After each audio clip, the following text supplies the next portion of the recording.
NewsAsia.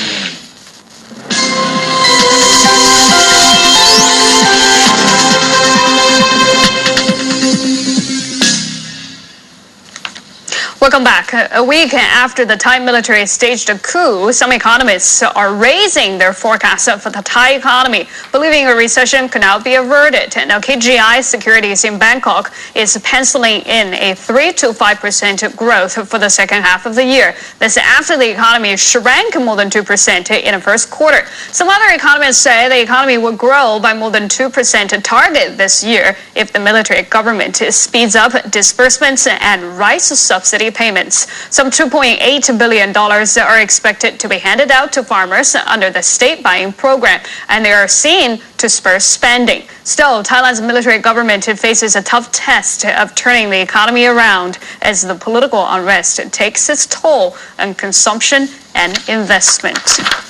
For more on the Thai economy, I'm joined now by Vichai Asaras Sakong from Bangkok. He's the vice chairman of the Thai Chamber of Commerce. Vichai, thank you so much for your time. Now, we should say the economy is getting some upgrades, but some other economists are also downgrading the economy. Morgan Stanley cut growth down to 0 this year. What is your feeling on the ground, though? Do you think prospects have improved or deteriorated over the past week? Well, let me start by saying this, that surprisingly this coup seems to breaking the deadlock of the Thai political impasse and pave the way for the Thai economy to move forward. 1 week after the coup now, as we are at this situation, I think the confidence is gradually being restored, and the roadmap of the NCPO is slowly being laid out, and I think that people are now optimistic about the economy now. Okay. The first example, yes, go ahead. Yes, talking about things getting moving, the finance ministry is meeting with the central bank and the economic planning agency to work on the 2015 budget. And one thing that they're looking at is whether to bring back some of the Inluck era mega projects. How important are these infrastructure projects to the economy? Well, the infrastructure projects, I think, is long-term. There's one about the 2 trillion baht projects about the rail, the high-speed train, a double-track train, and also the mega projects about the water management, about 350 billion baht. I think that's all of that has to be revised. But I think the immediate impact on the Thai economy now is about the money which is long overdue from the rice pledging scheme. About the 90 billion baht are now being paid to the farmers. And all of this money inject liquidity into the market. This will create a multiplier effect, maybe 2 or 3-fold. We have calculated that this effect will add about half a percentage point to the GDP. Apart from that, there's a long-awaited approval, the BOI projects, which is amounted to 600 to 700 billion baht, which are now in process. And also there's factory permits, which is now being looked at. All of these investments, once been approved, will create a lot of confidence and employment, and also certainly the contribution to the GDP.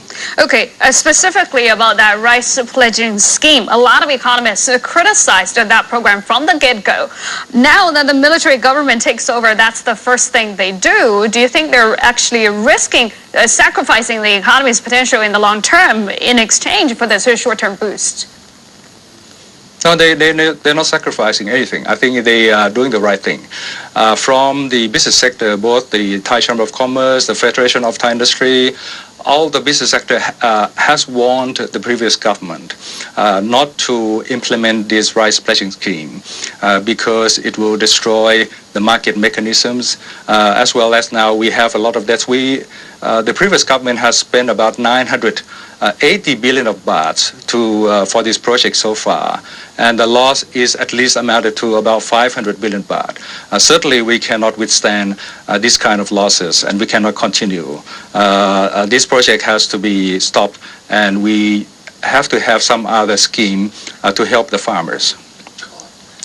Okay, some other sectors in the economy, though, most people worry about the tourism sector. Yesterday, actually, I got an email from a hotel that says they offers free food and daily massages if you come to stay.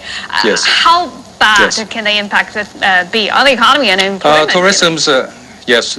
Tourism will be affected for a short period of time as we assess it. I think once the foreign tourists have a better understanding of the situation and the curfew is being lifted, I think everything will be back normal very soon.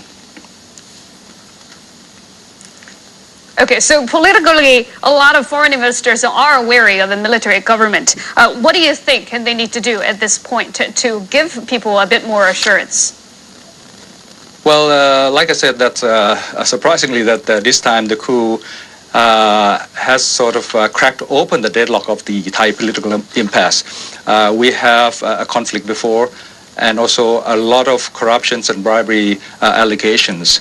The past week, I think the government has touched on the right issues about the corruption allegations and a lot of projects which has been put on hold.